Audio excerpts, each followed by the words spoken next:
Any way to justify Garrett's late-game decision-making? Absolutely, there's a way to justify it. It's amazing. One, let me just give you something to preface this conversation in terms of how we're interpreting the Dallas Cowboys. In praise, it's Kellen Moore.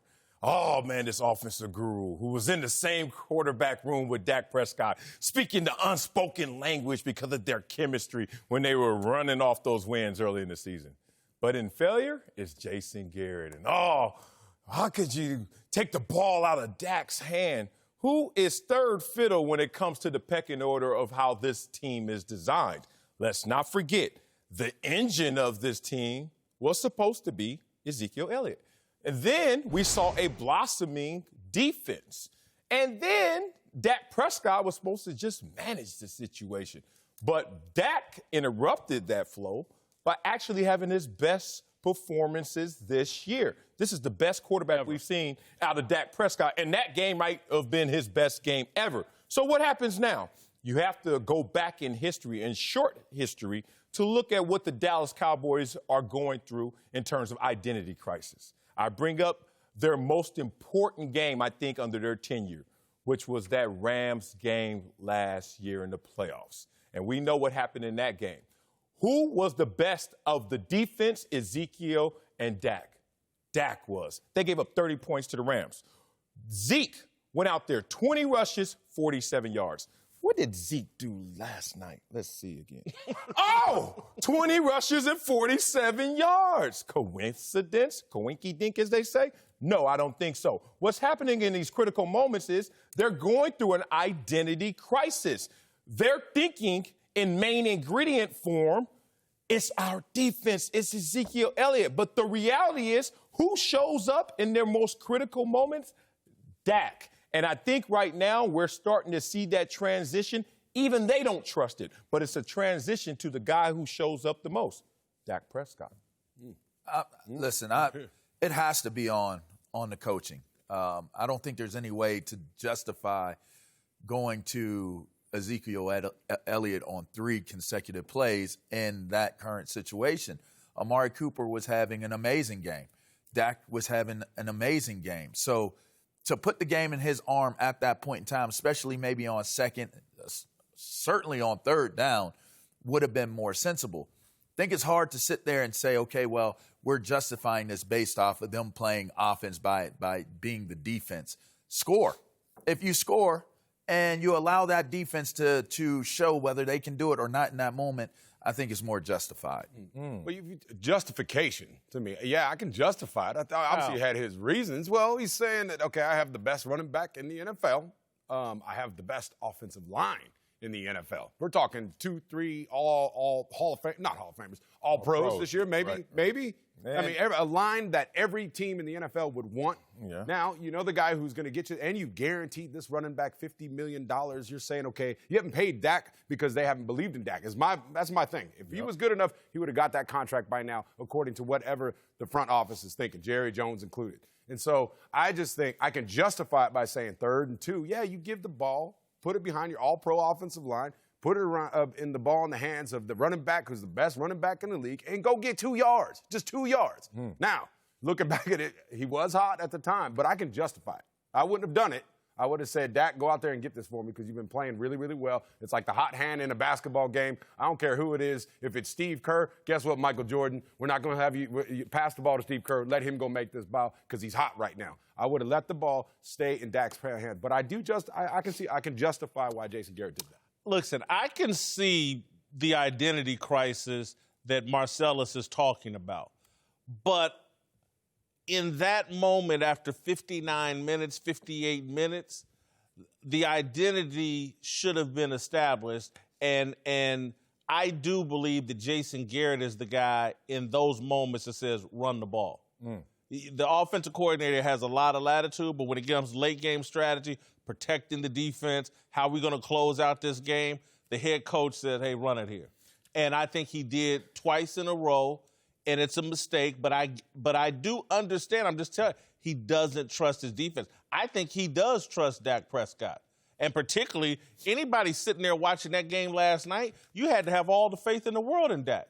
Yeah. There was no reason to doubt Dak in that moment based off what we had all seen for 58 minutes of football. Well, there's an unconscious reason because you don't trust your eyes. Because you've been programmed by this organization. You've been programmed by the resumes of the defense of late and Ezekiel Elliott to not believe what you're seeing. And as we know what a coaching staff is, they're risk averse. Just like upstairs, they always justify things by the complexion of it. Why do they draft the biggest, fastest, strongest guy versus the guy who's just better? Because you can justify what you see. If you go into this situation, there is 1 minute and 33 seconds left in this game. You're thinking two things. Let's score, but more importantly, let's milk this clock. We've already given up 28 points to this team. How can it be more importantly milk the clock?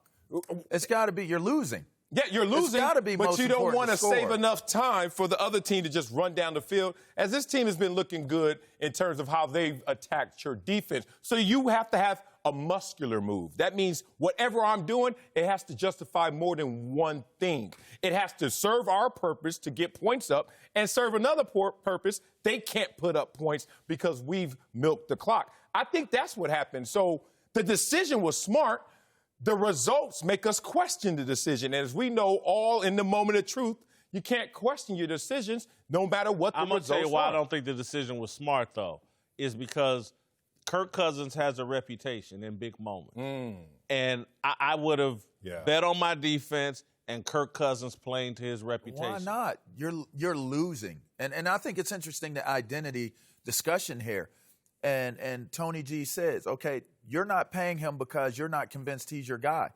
How does he convince you he's your guy if you're not giving him the opportunity to make plays in these type of moments? It's called self-fulfilling prophecy. Well, we always make up our problems to make sure that our problems are the reason we don't have the results. Well, that's how it goes. It's circular logic. Then there's no need for a justification because Jason Garrett basically confirmed and did what everybody's thinking. We don't trust you in the big moments to make plays for us, whether we want to say it's the defense or not.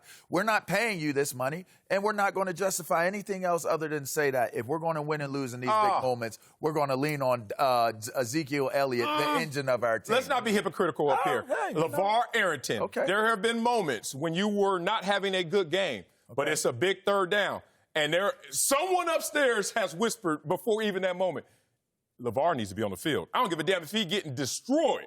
LaVar needs to be on the field, right? So that's the same thing. Ezekiel Elliott in big moments, there is a mandate, there is a climate that whispers to you, he needs to get the ball. And that's just what's happening right here. There is a moment of transition when they finally say, you know what, LaVar, it's okay if he's on the sideline. It's okay because we have some young pups who could do it. But this is not the moment for the Dallas Cowboys. If I was having the type of game Dak Prescott was having and I was on the sideline, that further goes to the point that those coaches should be in question. I mean, he was having a great game. He was. Y'all helped me realize, though, but you were something that I wish I had put into my essay, to be quite honest with you, because the lack of Dak contract is another signal of give it to Zeke.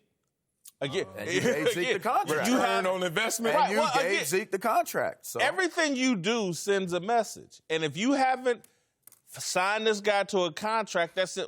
We're in on him, but we're not all the way in on him. And we are all the way in on Zeke. We've paid Zeke to get these 2 yards.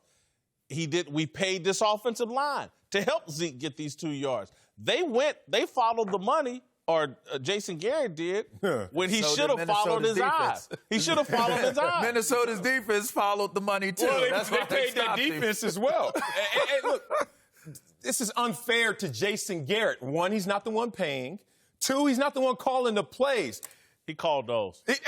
He told him to run. Okay. Now, where to run, that's Kellen Moore. But he told him to run in that moment. What gives you that level? Because that's what the job. That's what the head coach. That's why they call you head coach.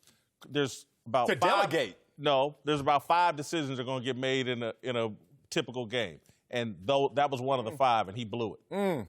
Thanks for watching. Subscribe here to get the latest from the show. And be sure to check out more of the best clips from Speak For Yourself, or go watch a few segments from our other shows on FS1.